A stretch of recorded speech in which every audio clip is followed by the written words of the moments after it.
Hello students, welcome to Sukshma's. I am Tamanna Mehta, Sukshma's self learning coach. तो बच्चों आज हम लोग स्टडी करने वाले हैं about the topic transcription in eukaryotes. So basically transcription क्या होता है और यूकैरियोट्स के केस में ये कैसे होता है, ये आज हम लोग स्टडी करने वाले हैं. तो सबसे पहले what do we understand from the term transcription. तो ट्रांसक्रिप्शन क्या हुआ? Transcription is a process in which DNA हमारा कन्वर्ट हो रहा है किसमें? आरएनए में. अगर हम वैसे नॉर्मली एक्सप्रेशन देखें कि कैसे हमारा डीएनए एक्सप्रेस करता है, तो DNA is getting converted into RNA and RNA is getting converted into proteins. Very simple. So हमारा वो प्रोसेस जिसमें DNA is getting converted into RNA, that is known as transcription. Whereas जहां पे RNA is getting converted into protein, that is translation. Okay, that is translation and this is transcription. Okay, तो अब यहाँ से हम लोग क्या चीज देख रहे हैं? यहाँ से हम लोग ये चीज देख रहे हैं कि ट्रांसक्रिप्शन प्रोकैरियोट्स के केस में और यूकैरियोट्स के केस में डिफरेंटली अकर करता है. तो बेसिकली हम आज देखेंगे यूकैरियोट्स के केस में कैसे अकर कर रहा है. तो उससे पहले हमें ये चीज पता होनी चाहिए कि इन the case of eukaryote it occurs in the case of eukaryotes, transcription occurs in nucleus. तो सेल के न्यूक्लियस में ये प्रोसेस रन होता है ट्रांसक्रिप्शन का in the case of eukaryotes. So from this particular concept क्या क्वेश्चंस हमें बनते नजर आ रहे हैं? सबसे पहली चीज तो ये कि हम ऐसे बना सकते हैं कि when DNA is converting into RNA, it is, हम ऑप्शंस में क्या क्या लिख देंगे? ऑप्शंस में हम सबसे पहले लिख देंगे रेप्लिकेशन, जो कि हमें पता है कि ये करेक्ट आंसर नहीं होने वाला है, बट हमने ऑप्शंस में ले लिया रेप्लिकेशन. सेकेंड हमने ऑप्शन ले लिया ट्रांसलेशन हमने सेकेंड ऑप्शन ले लिया. थर्ड हमने ऑप्शन ले लिया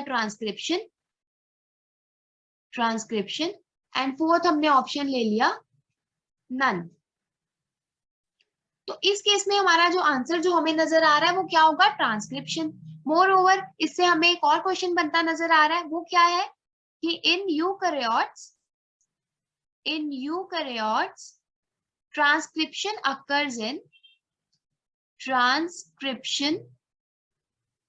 अकर्स. आगे हमने ऑप्शन में क्या क्या दे दिया?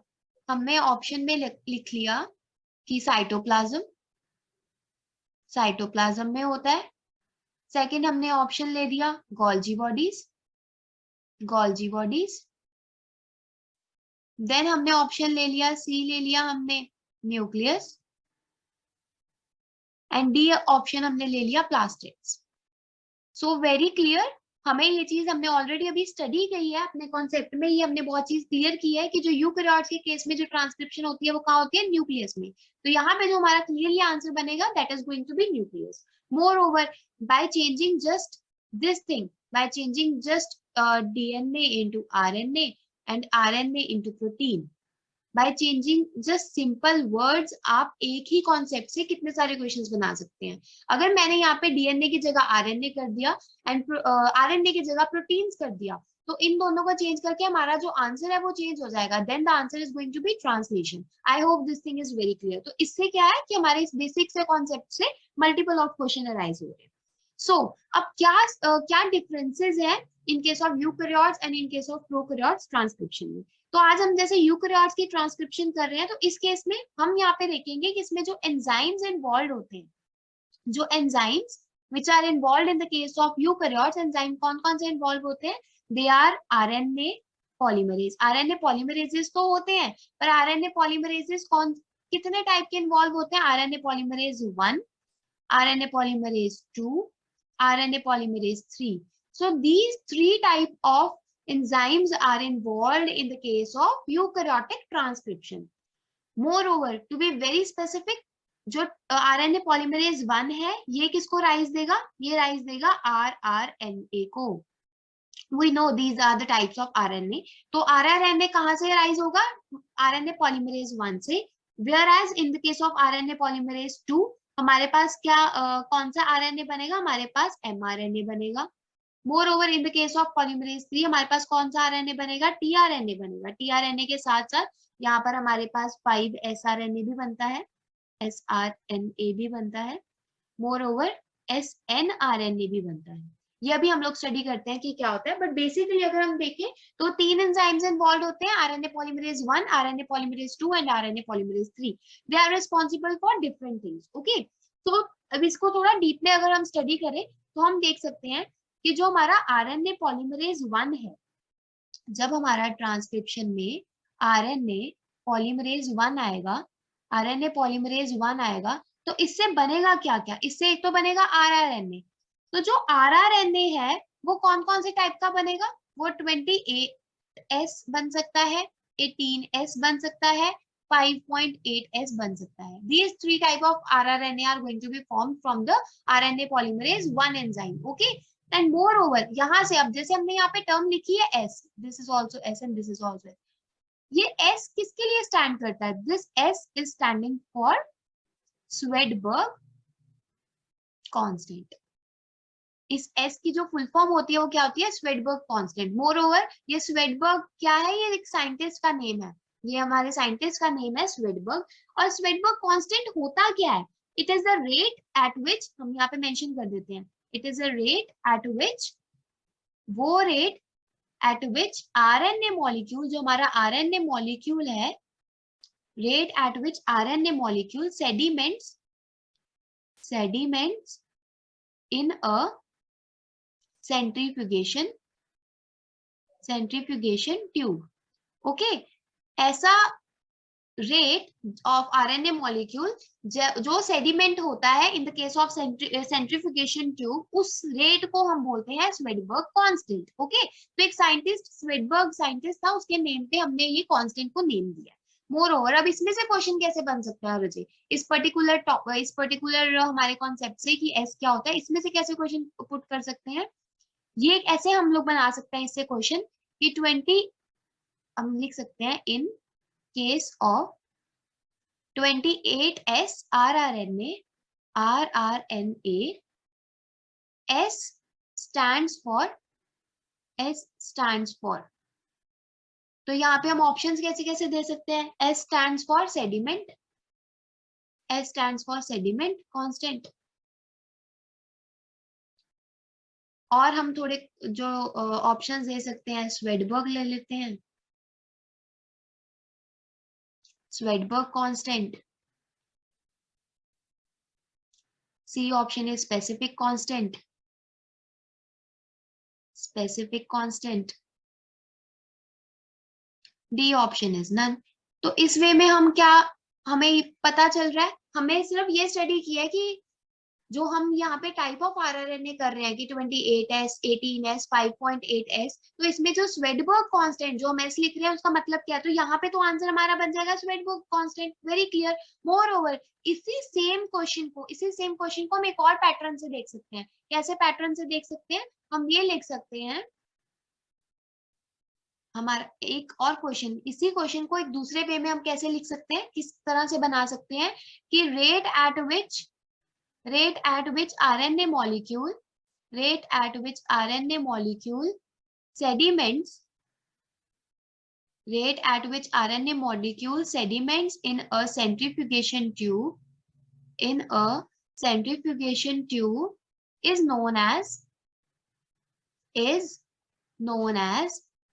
as तो हम आगे ऑप्शन में क्या है, हम ऑप्शन में क्या रख सकते हैं, ऑप्शन में हम रखेंगे स्वेडबर्ग। सेम अगर यही वाले 4 ऑप्शन रखेंगे तो अगेन इसमें भी कौन सा आंसर आएगा, answer B is going to be the correct option. Okay, I hope this thing is very clear to you.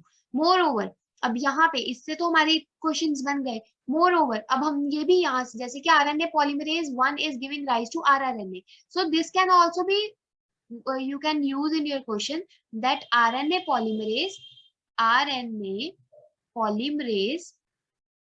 1 will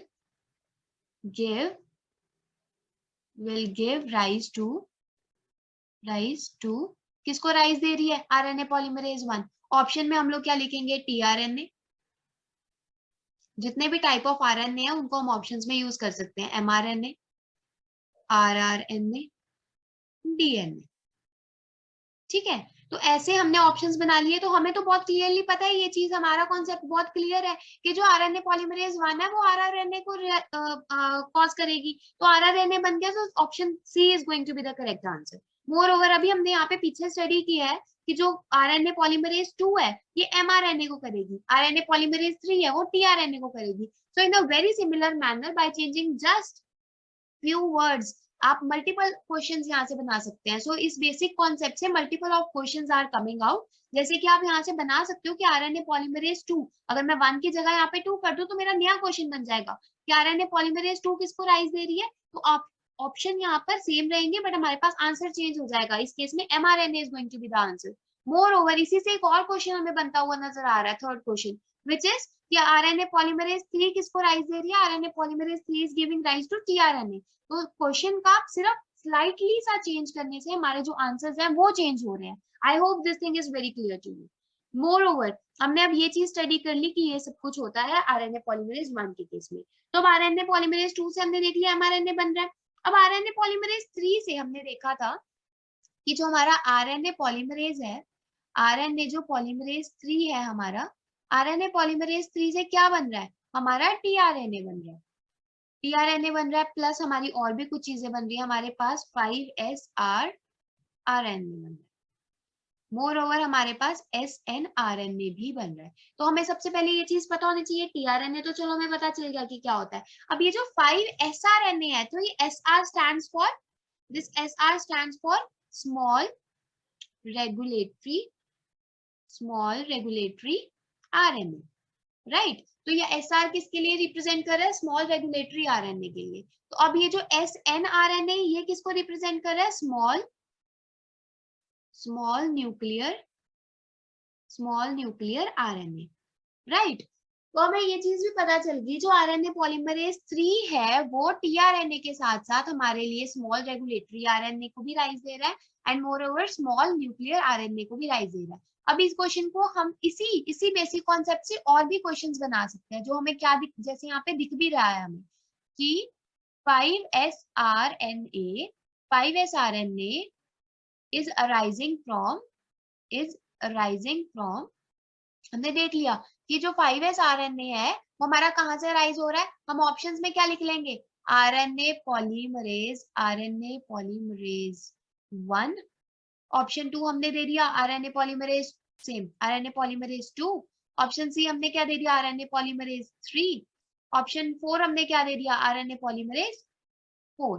तो हमें बहुत क्लियरली पता है कि RNA polymerase 3 is going to be the answer. Moreover इसी से हम question को एक और पैटर्न में भी बना सकते हैं। यहाँ से हम बहुत क्लियरली हमें नजर आ रहा है कि अगर मैं 5SRNA की जगह, अगर इसकी जगह मैं SRNA कर दूं, SNRNA कर दूं, मैं अगर स्मॉल न्यूक्लियर आरएनए कर दूं, तो जो हमारा आंसर होगा फिर भी वो सेम ही रहेगा। By changing a slightly word, bye changing just one word, हमारा मल्टीपल ऑफ क्वेश्चंस यहाँ पे राइज हो रहे हैं। 2 क्वेश्चंस तो यहाँ पे बहुत इजी हमने बनते हुए नजर आ गए, हमने बना लिए। मोर ओवर और भी क्वेश्चंस बन सकते हैं, जैसे कि इन 5SRRNA SR stands for, wait, SR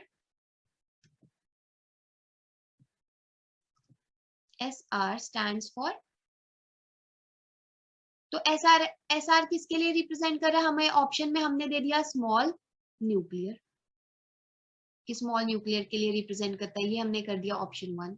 option 2 हमने कर दिया स्मॉल रेगुलेटरी आरएनए। सी हमने ऑप्शन दे दिया स्वेडबर्ग कांस्टेंट। 4th हमने ऑप्शन दे दिया ऑल ऑफ द अबव। तो हमें बहुत क्लियरली हमने अपना कॉन्सेप्ट क्लियर कर लिया था ऑलरेडी कि जो यहाँ पे 5SRNA यहाँ पे बनता है with the help of RNA polymerase 3, तो जो ये 5SRNA है ये SRNA stands for small regulatory RNA. तो यहाँ पे हमें बहुत क्लियरली पता है the answer is going to be B, option B which is small regulatory. Moreover एक और चीज यहाँ पे बंद कर सकते हैं हम लोग, कैसे कर सकते हैं कि 5SRNA की जगह अगर मैं यहाँ पर लिख दूं SNRNA एंड यहाँ पे SR की जगह SN स्टैंड्स फॉर कर दूं, तो हमारे पास यहाँ पे हल्का सा ये चेंज करने से हमारे पास एक और क्वेश्चन बन गया है, और यहाँ पे इस क्वेश्चन का आंसर क्या रहेगा, आंसर हमारा रहेगा small nuclear. So by changing just 1 और 2 वर्ड्स हमारा क्वेश्चन भी चेंज हो रहा है, और उस क्वेश्चन को चेंज करने से हमारा जो आंसर है, ऑप्शन सिमिलर रहेंगे बट हमारे आंसर्स भी चेंज हो रहे हैं। I hope this thing is very clear to you.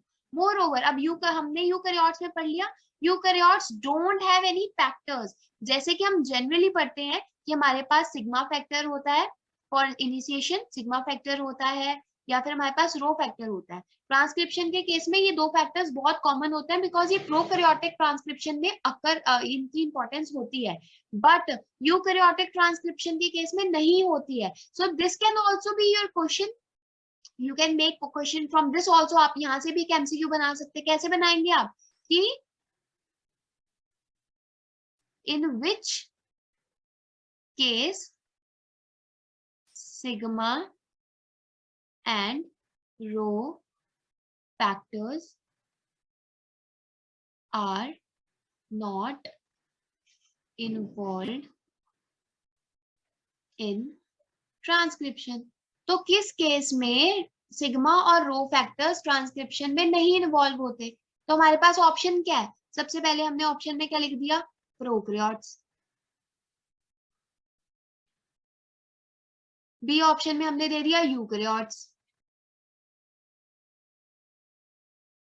C option में हमने दे दिया none.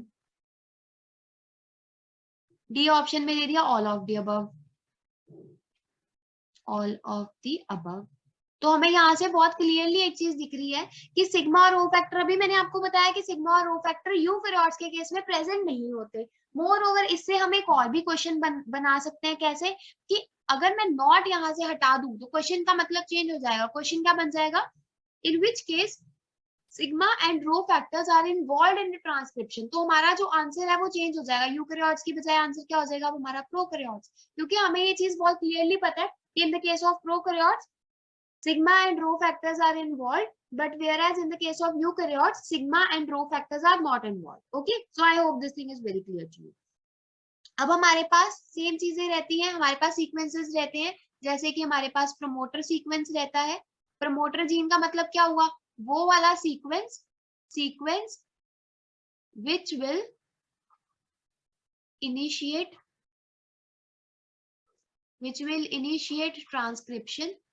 will initiate transcription when RNA polymerase will come. When RNA polymerase will come. तो जब RNA polymerase आएगी हमारे पास, तो सिंपली क्या होगा हमारा, जब वो प्रमोटर जीन पे जाएगी तो उस सीक्वेंस पे जाएगी तो हमारा ट्रांसक्रिप्शन इनिशिएट हो जाएगा।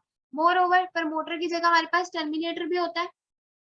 प्रमोटर होता है, टर्मिनेटर होता है। टर्मिनेटर होता है मतलब वैसा sequence which will terminate transcription।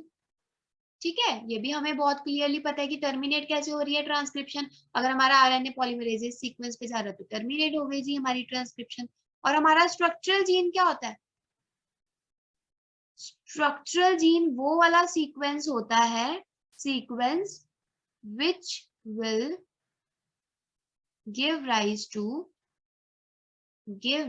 to RNA।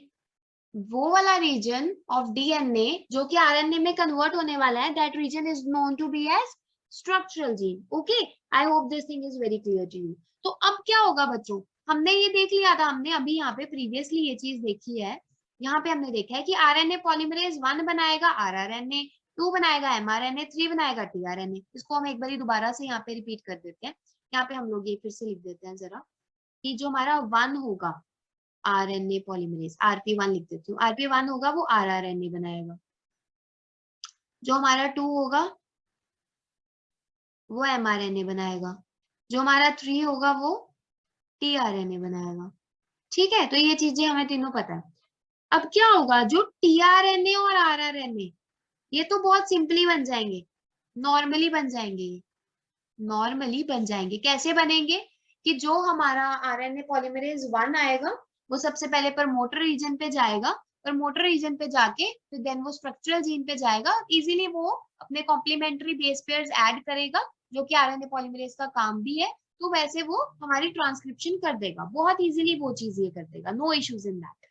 Similar manner में हमारा आरएनए पॉलीमरेज 3 जाएगा, जब आरएनए पॉलीमरेज 3 जाएगा तो टीआरएनए बन जाएगा, जब आरएनए पॉलीमरेज 1 जाएगा तो आरआरएनए बन जाएगा। तो ये तो बहुत जनरली बहुत नॉर्मली बन रहे हैं, बट जो प्रॉब्लम आ रही है इस केस में वो किसकी आएगी, एमआरएनए की। एमआरएनए जब बनेगा, जैसे ही आरएनए पॉलीमरेज 1 आया, तो हमारा कॉन्सेप्ट क्या होता है कि आरएनए पॉलीमरेज आया, आरएनए पॉलीमरेज आया, met B 1, met B 2, met B 3, RNA polymerase आया, ये टेम्पलेट स्ट्रैंड के साथ जुड़ गया। जब ये टेम्पलेट स्ट्रैंड के साथ जुड़ जाता है, ये लीजिए हमारा टेम्पलेट स्ट्रैंड के साथ ये जुड़ गया, ठीक है।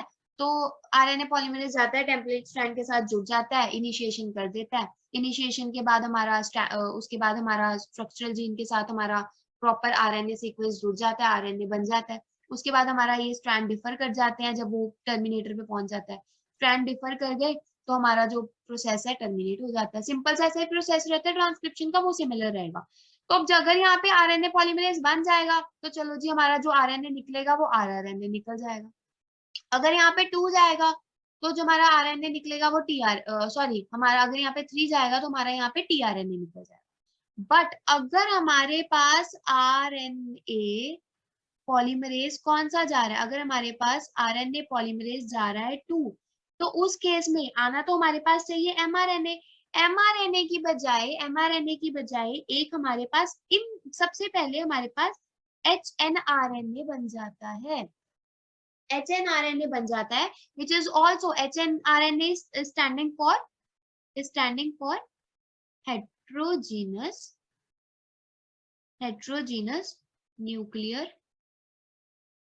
Nuclear RNA. तो एमआरएनए सीधा डायरेक्ट एमआरएनए बनने की बजाय पहले एक चीज बन जाती है which is known as hnRNA. HnRNA stands for heterogeneous nuclear RNA which is also known to be as immature RNA, immature RNA, ठीक है। तो पहले ये बनता है, इसमें कुछ मॉडिफिकेशंस करनी पड़ती है एचआरएनए में, तो हमारे पास फाइनल एमआरएनए बनता है। जैसे कि यहाँ पे देखो, जहां बनना चाहिए था आरएनए पॉलीमरेज से डायरेक्ट एमआरएनए, बट बन क्या रहा है, पहले एचआरएनए बनेगा देन वहां से एमआरएनए बनेगा। तो अब यहाँ से भी हमें कुछ क्वेश्चंस बनते हुए नजर आ रहे हैं, जैसे कि hnRNA stands for, hnRNA stands for, तो हम ऑप्शंस में लगा लेंगे एचएनआरएनए स्टैंड्स फॉर, हमारे पास ऑप्शन मल्टीपल हो जाएंगे कि जी इसको हम लोग होमोजीनियस न्यूक्लियर आरएनए कह सकते हैं, हम इसको हेटेरोजीनियस न्यूक्लियर आरएनए कह सकते हैं, हम इसको बोथ कह सकते हैं, हम इसको नन कह सकते हैं। So we know the answer is going to be heterogeneous nuclear RNA. Moreover एक और चीज यहाँ से, एक और मल्टीपल ऑफ क्वेश्चन यहाँ से बन सकते हैं इस बेसिक कॉन्सेप्ट से। वो क्या होगा कि जो इमेच्योर आरएनए इज, हमने पूछ लिया इमेच्योर आरएनए इज, तो आगे हमने ऑप्शंस में दे दिया कौन सा, टीआरएनए। क्या टीआरएनए इमेच्योर होता है, नहीं होता है, हमने ऑप्शन में दे दिया आरआरएनए। तो क्या आरआरएनए इमेच्योर होता है, नहीं, आरआरएनए भी नहीं होता है। सी हमने ऑप्शन कौन सा दे दिया, एचएनआरएनए। तो क्या एचएनआरएनए होता है, ये भी हम देखते हैं। और लास्ट हमने ऑप्शन दे दिया एमआरएनए, एमआरएनए भी नहीं होता, एमआरएनए तो मैच्योर होता है ना, तभी तो ये फाइनल बन रहा है। तो hnRNA is going to be the correct answer. Moreover, it can also be asked like this. You can also make question like this कि RNA polymerase 2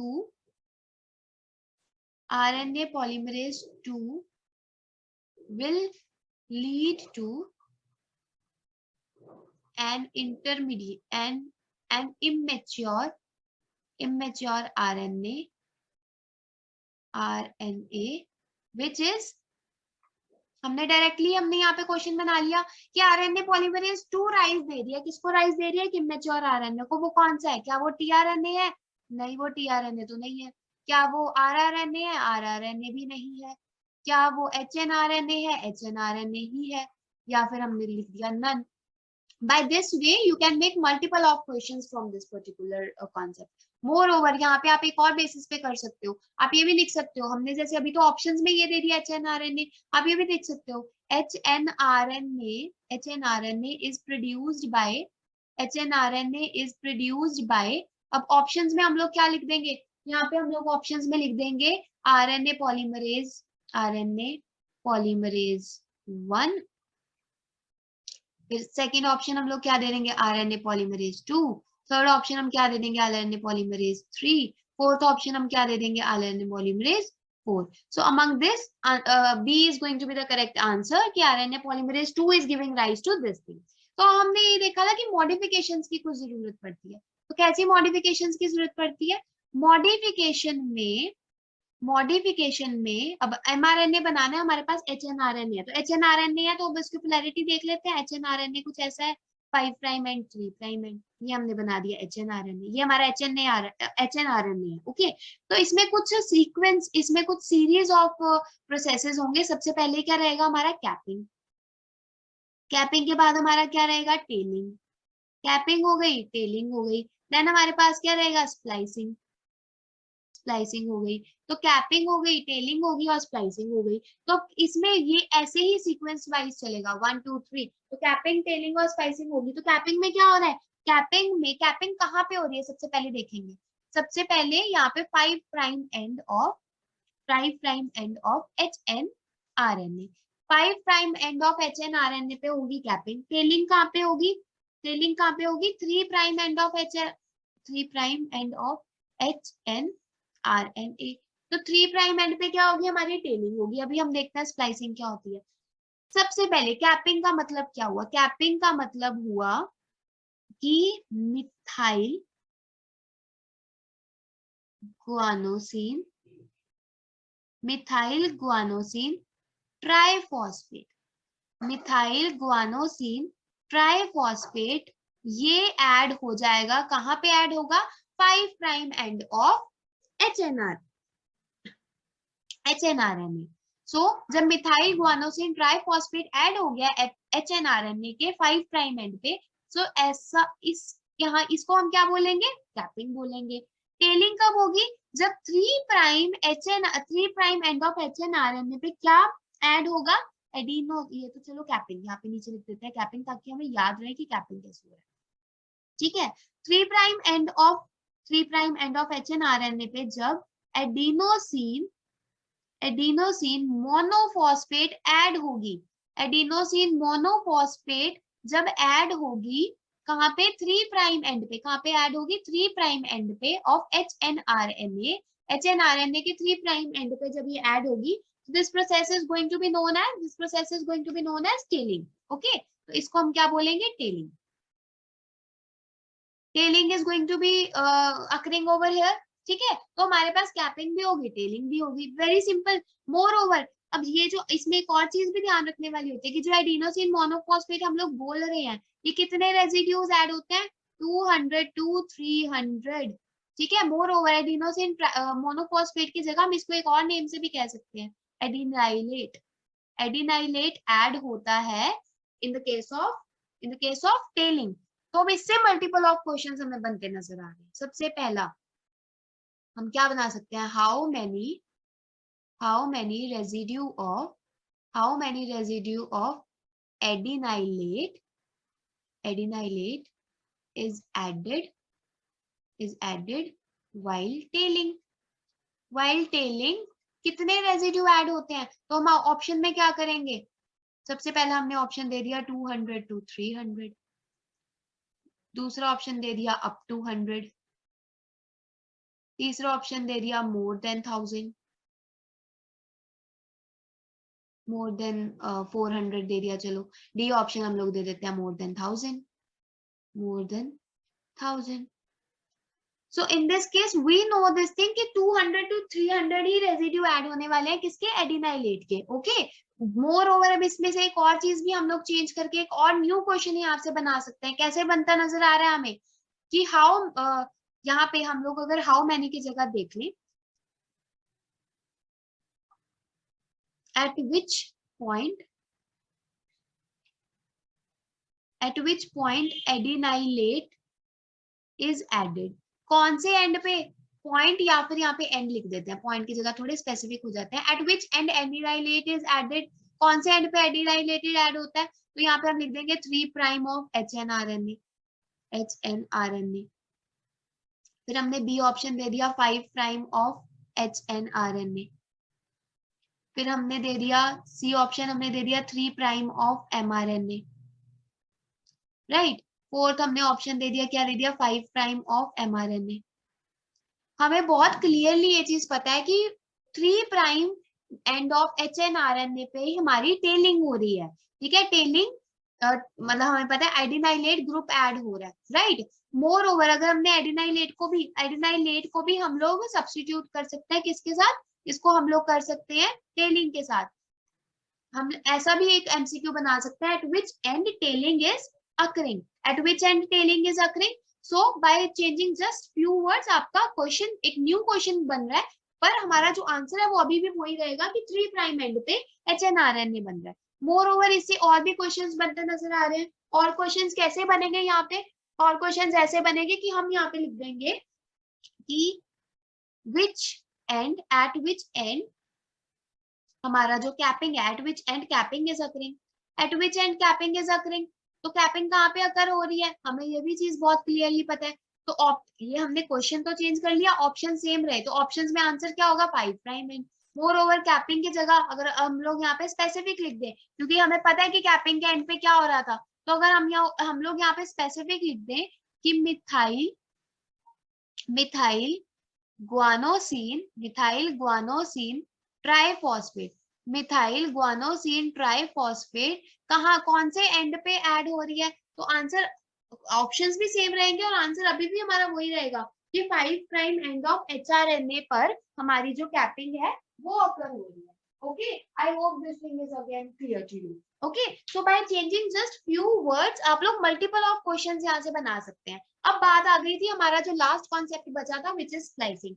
तो स्प्लाइसिंग होता क्या है बच्चों, स्प्लाइसिंग के केस में क्या होता है, सबसे पहली बात हमें ये चीज पता होनी चाहिए थी कि जो हमारा जो पूरा हम कह सकते हैं जो हमारा HNRNA है, अब HNRNA का क्या हुआ, HNRNA था हमारे पास, उससे हमने क्या किया, उससे हमने हमने रेजिड्यूज ऐड कर लिए, जैसे हमने यहाँ पे ट्राइफॉस्फेट ऐड कर लिए, हमने सारा कुछ ऐसे ऐड कर लिया यहाँ पे। तो उससे अब हुआ क्या हमारे पास, उससे ये हुआ हमारे पास कि हमने उस पे कैपिंग कर दी, हमने उस पे टेलिंग कर दी। तो अब बात आती है कि जो mRNA बनेगा, ऑब्वियसली वो पूरे पार्ट से तो mRNA बनने नहीं वाला है, तो अगर वो पूरे पार्ट से mRNA नहीं बन रहा है, तो इसलिए उसके बेसिस पे हमने जो हमारा HNRNA है उसको हमने डिफरेंशिएट किया हुआ है। कैसे डिफरेंशिएट किया हुआ है वो अब हम जरा देखते हैं कि जो हमारा the part of RNA, the part of RNA coding into protein, the part of RNA coding into protein, ये पार्ट कौन सा है जो कोड कर रहा है, उस पार्ट को हम क्या बोलेंगे, the region which is coding, उस पार्ट को हम बोलेंगे axon, which is not coding, that part is going to be that particular part is going to be known as intron. ठीक है, तो जब वो वाला पार्ट जहाँ पे RNA कोड कर रहा है प्रोटीन, उसको हम बोलेंगे एक्सॉन, वेयर एज जो नॉन कोडिंग पार्ट होगा उसको हम क्या बोलेंगे, उसको हम बोलेंगे intron. I hope this thing is very clear to you. Moreover अब होगा क्या, स्प्लाइसिंग के केस पे क्या होगा कि introns are going to remove, in case of splicing introns are going to remove and exons are going to join। ठीक है, तो बहुत सिंपली यहाँ से भी हमें मल्टीपल ऑफ क्वेश्चंस यहाँ से बनते नजर आ रहे हैं। ठीक है, और मोर ओवर जो हम एक और चीज यहाँ से हमें क्लियर करनी चाहिए कि जो हमारा intron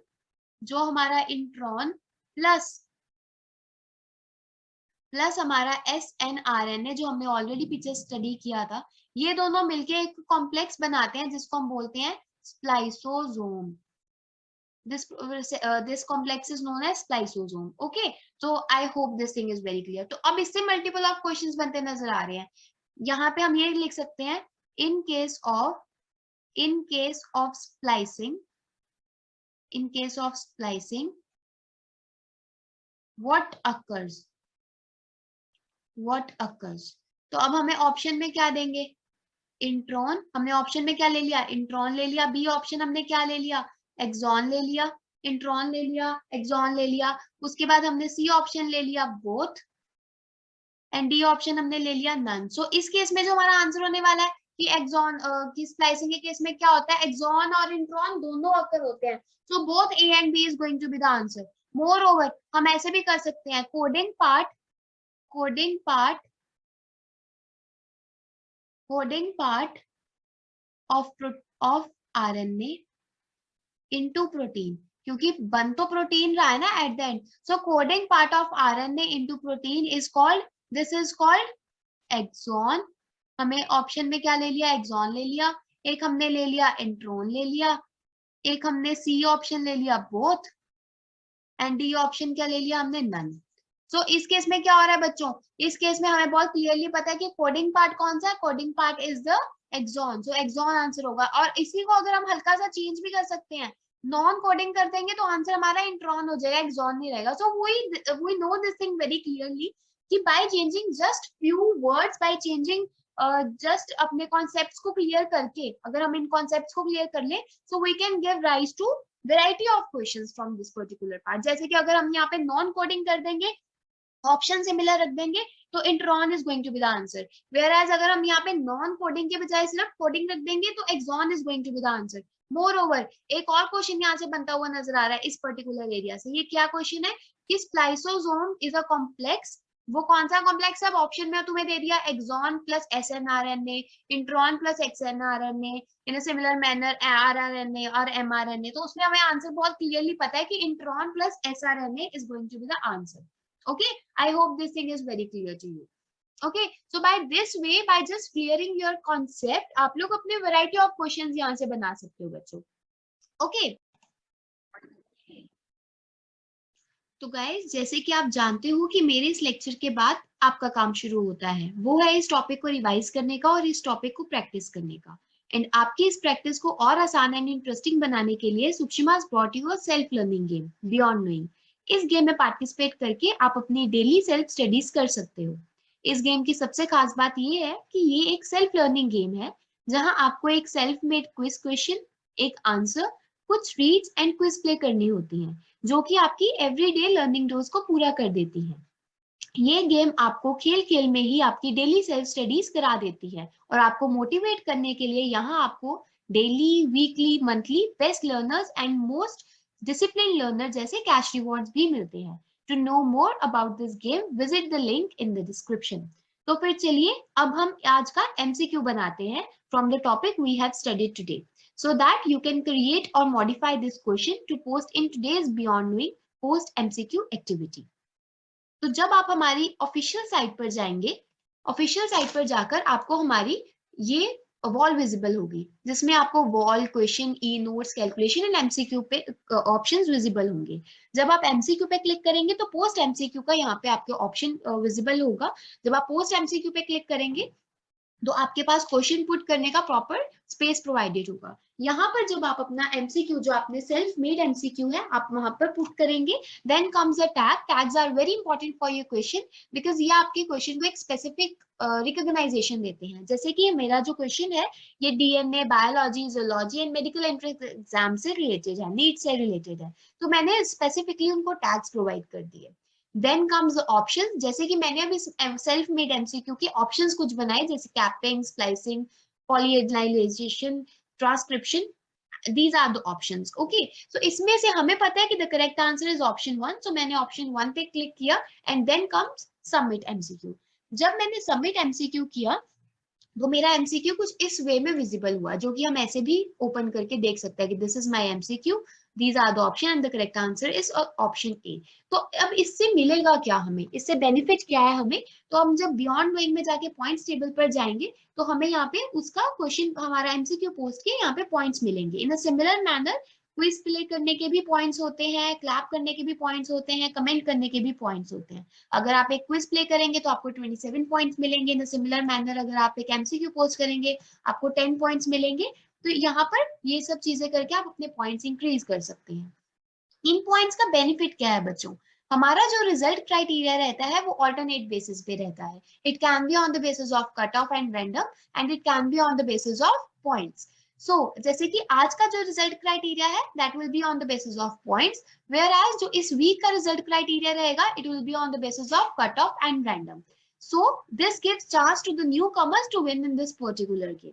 okay guys, so you can increase your points by doing various these activities. Okay guys, we'll end up our today's session over here. To get my question and notes, follow me on Suksimas. This will also allow me to see your version of questions over there. Get my profile link in description, and joining Sukshimas is completely free. So begin up your social media learning experience today. और अपनी daily learning को gamified way में करना चाहते हो, then participate in Beyond Knowing Game using my referral code, that is TAMA26034, to play games under my group and to get maximum discount. Thank you.